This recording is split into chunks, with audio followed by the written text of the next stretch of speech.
Price lord. Good morning ಎಲ್ರಿಗೂ ಕೂಡ ಕರ್ತನಾದ ಯೇಸು ಕ್ರಿಸ್ತರ ನಾಮದಲ್ಲಿ ನನ್ನ ಪ್ರೀತಿ ವಂದನೆಗಳು.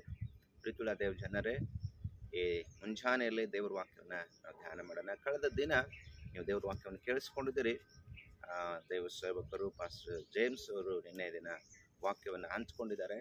ಗದಗ್ ಪಟ್ಟಣದ ಗದಗ್ ತಾಲೂಕಿನಲ್ಲಿ ಇರುವಂಥ ಗದಗ್ ಜಿಲ್ಲೆಯಲ್ಲಿ ಸೇವೆ ಮಾಡುವಂಥ ಪಾಸ್ಟರ್ ಜೇಮ್ಸ್ ಅವರು ನಮ್ಮ ಆತ್ಮೀಯ ಸ್ನೇಹಿತರು.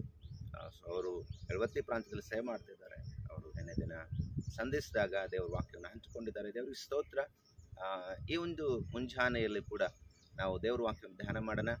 ವಿಶೇಷವಾಗಿ ದಾವೀದನು ಬರೆದಂಥ ಕೀರ್ತನೆ 37ನೇ ಕೀರ್ತನೆಯಲ್ಲಿ 23ನೇ ವಾಕ್ಯ ಹೀಗೆ ಹೇಳ್ತದೆ: ಸತ್ಪುರುಷನ ಗತಿ ಸ್ಥಾಪನೆಯು ಯೆಹೋವನಿಂದಲೇ ಆಗಿದೆ. ಸತ್ಪುರುಷನ ಗತಿ ಸ್ಥಾಪನೆಯು ಯಾರಿಂದ? ಯೆಹೋವನಿಂದಲೇ. ಅಂದರೆ ಸತ್ಯವಂತನು, ನೀತಿವಂತನು, ಯೆಹೋವನ ಮಾರ್ಗದಲ್ಲಿ ನಿಷ್ಠೆಯಿಂದ ನಡೆಯುವಂಥವನ ಗತಿ ಸ್ಥಾಪನೆ ಅಂದರೆ ಆತನನ್ನು ಏರ್ಪಾಟು ಮಾಡಿದವನು ಯೆಹೋವನೇ, ಆತನನ್ನು ಸೃಷ್ಟಿಸಿದವನು ಯೆಹೋವನೇ, ಆತನು ಅವನ ಪ್ರವರ್ತನೆಯನ್ನು ಮೆಚ್ಚುತ್ತಾನೆ. ಹಲ್ಲೆಲೂಯಾ. ದೇವರು ಆ ಒಂದು ವ್ಯಕ್ತಿಯ ಅಂದರೆ ನೀತಿವಂತನ ಆದಂಥ ವ್ಯಕ್ತಿಯ ಒಂದು ಜೀವಿತವನ್ನು ಆತನು ಮೆಚ್ಚುತ್ತಾನೆ ಎಂಬುದಾಗಿ ಇಲ್ಲಿ ಕೀರ್ತನೆಗಾರನು ಬರೆಯುವುದನ್ನು ನಾವು ನೋಡ್ತೇವೆ. ಪ್ರಿಯ ದೇವ್ರ ಮಕ್ಕಳೇ, ಆತನು ಅವನ ಪ್ರವರ್ತನೆಯನ್ನು ಮೆಚ್ಚುವನಾಗಿದ್ದಾನೆ. ಅಂದರೆ ಆತನ ನಡವಳಿಕೆ, ಆತನ ನಡೆಯುವಂಥದ್ದು, ಆತನ ನುಡಿಯುವಂಥದ್ದು, ಆತನು ಮಾಡುವಂಥ ಕೆಲಸ ಕಾರ್ಯಗಳು, ಆತನು ಯಾವ ಬಗ್ಗೆ ಯೋಚನೆ ಮಾಡ್ತಾನೆ, ಯಾವ ಕಾರ್ಯವನ್ನು ಮನಸ್ಸಿಟ್ಟು ಮಾಡ್ತಾನೆ, ಆ ಕಾರ್ಯವನ್ನು ದೇವರು ಏನು ಮಾಡ್ತಾ ಇದ್ದಾನಂತೆ? ಮೆಚ್ಚುತ್ತಾ ಇದ್ದಾನೆ. ಹಾಗೆ ದೇವ್ರ ವಾಕ್ಯ ಹೇಳ್ತಿದೆ, ಅವನು ಕೆಳಗೆ ಬಿದ್ದರೂ ಏಳದೆ ಹೋಗುವುದಿಲ್ಲ. ಅವನು ಕೆಳಗೆ ಬಿದ್ದರೆ ಏಳದೆ ಹೋಗುವುದಿಲ್ಲ. ಯಾಕಂದರೆ ದೇವರು ಆತನಿಗೆ ಸಹಾಯಕನಾಗಿದ್ದಾನೆ. ಆತನು ಆತನ ಕಾರ್ಯವನ್ನು ಮೆಚ್ಚುತ್ತಾ ಇದ್ದಾನೆ. ಆತನು ಬೀಳಗೊಡಿಸುವುದಿಲ್ಲ. ಆಮೇಲೆ ಹಲ್ಲೆಲೂಯಾ. ಆತನು ಬಿದ್ದು ಹೋಗುವುದಿಲ್ಲ. ಒಂದು ವೇಳೆ ಬಿದ್ದರೂ ಕೂಡ ದೇವರು ಆತನನ್ನು ಮೇಲಕ್ಕೆತ್ತುವನಾಗಿದ್ದಾನೆ. ಅಷ್ಟೇ ಅಲ್ಲ, ಯೆಹೋವನು ಅವನನ್ನು ಕೈ ಹಿಡಿದು ಉದ್ಧಾರ ಮಾಡುವನು. ಹಲ್ಲೆಲೂಯಾ. ಯೆಹೋವ ದೇವರು ಅವನನ್ನು ಕೈ ಹಿಡಿದು ಉದ್ಧಾರ ಮಾಡುವ ದೇವರಾಗಿದ್ದಾನೆ. ಯಾಕೆಂದರೆ ಆತನ ಕಾರ್ಯವನ್ನು ಆತನು ಮೆಚ್ಚಿದ್ದಾನೆ. ಸೊ ನಮ್ಮನ್ನು ಪ್ರೀತಿಸುವವರು, ನಮಗೆ ಹತ್ತಿರ ಇದ್ದವರು ಸಂಕಟದಲ್ಲಿ ಬಿದ್ದಾಗ ನಾವು ಹೇಗೆ ಹೋಗಿ ಸಂತೈಸ್ತೇವೋ, ನಾವು ಹೇಗೆ ಅವರನ್ನು ಕೈ ಬಿಡದೆ ನಮ್ಮಿಂದ ಆದಷ್ಟು ನಾವು ಹೇಗೆ ಅವರಿಗೆ ಸಹಾಯವನ್ನು ಮಾಡ್ತೇವೋ, ಹಾಗೆ ಯೆಹೋವ ದೇವರು ತಾನು ಮೆಚ್ಚುವಂಥ ವ್ಯಕ್ತಿಯನ್ನು ಹಾಗೆ ಆತನು ಉದ್ಧರಿಸುವವನಾಗಿದ್ದಾನೆ, ಸಂತೈಸುವವನಾಗಿದ್ದಾನೆ. ಎಂಥ ಕಷ್ಟ ಸಂಕಟಗಳಲ್ಲಿ ಬಿದ್ದರೂ ಕೂಡ ದೇವರು ಅಲ್ಲೇನೆ ಹಾಗೆ ಆತನನ್ನು ಬಿಟ್ಟು ಬಿಡುವವನಲ್ಲ. ಆಮೇಲೆ ಹಲ್ಲೆಲೂಯಾ. ದೇವರು ಅವನನ್ನು ಉದ್ಧರಿಸುವ ದೇವರಾಗಿದ್ದಾನೆ. ದೇವರು ವಾಕ್ಯ ಹೇಳ್ತಿದೆ, ನಾನು ಬಾಲಕನಾಗಿದ್ದೆನು, ಈಗ ವೃದ್ಧನಾಗಿದ್ದೇನೆ, ಈವರೆಗೂ ನೀತಿವಂತನು ದಿಕ್ಕಿಲ್ಲದೆ ಬಿದ್ದಿರುವುದನ್ನಾಗಲಿ ಅವನ ಸಂತತಿಯವರು ಭಿಕ್ಷೆ ಬೇಡಿ ತಿನ್ನುವುದನ್ನಾಗಲಿ ನೋಡಲಿಲ್ಲ. ಹಲ್ಲೆಲೂಯಾ. ಬಹಳ ಪ್ರಾಮುಖ್ಯವಾದಂಥ ಒಂದು ಸಂಗತಿ ದೇವ್ರ ಮಕ್ಕಳೇ.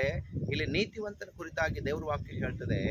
ಅಂದರೆ ದಾವೀದನು ಬರಿತಾ ಇದ್ದಾನೆ, ನಾನು ಚಿಕ್ಕವನಾಗಿದ್ದೆ, ಬಾಲಕನಾಗಿದ್ದೆ, ಅಂದಿನಿಂದ ನಾನು ನೋಡ್ತಾ ಬಂದಿದ್ದೇನೆ, ನನ್ನ ಜೀವಿತ ಕಾಲವೆಲ್ಲ ನಾನು ಅನುಭವಿಸಿದ್ದೇನೆ, ಈಗ ನಾನು ವೃದ್ಧನಾಗಿದ್ದೇನೆ, ನಾನು ಮುದುಕನಾಗಿದ್ದೇನೆ, ಇಲ್ಲಿವರೆಗೂ ನೀತಿವಂತನು ಆತನು ಬಿದ್ದು ಹೋಗಿದ್ದನ್ನಾಗಲಿ, ಆತನು ದಿಕ್ಕಿಲ್ಲದವನ ಅಂತ ಇದ್ದದ್ದಾಗಲಿ, ಆತನ ಸಂತತಿಯವರು ಭಿಕ್ಷೆ ಬೇಡಿ ತಿಂದಿದ್ದನ್ನಾಗಲಿ ನಾನು ನೋಡಲಿಲ್ಲ. ಸಾಕ್ಷಿ ಕೊಡ್ತಾ ಇದ್ದಾನೆ ಇಲ್ಲಿ. ಹಲ್ಲೆಲೂಯಾ.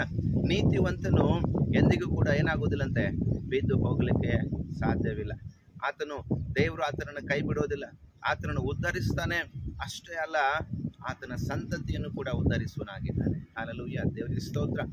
ನೀತಿವಂತನು ಅಥವಾ ಅವನ ಸಂತತಿ ಎಂದಿಗೂ ಕೂಡ ಭಿಕ್ಷೆ ಬೇಡಲಿಲ್ಲ, ಎಂದಿಗೂ ಕೂಡ ಅವರು ಧಿಕ್ಕರಿಸಲ್ಪಟ್ಟವರಾಗಲಿಲ್ಲ.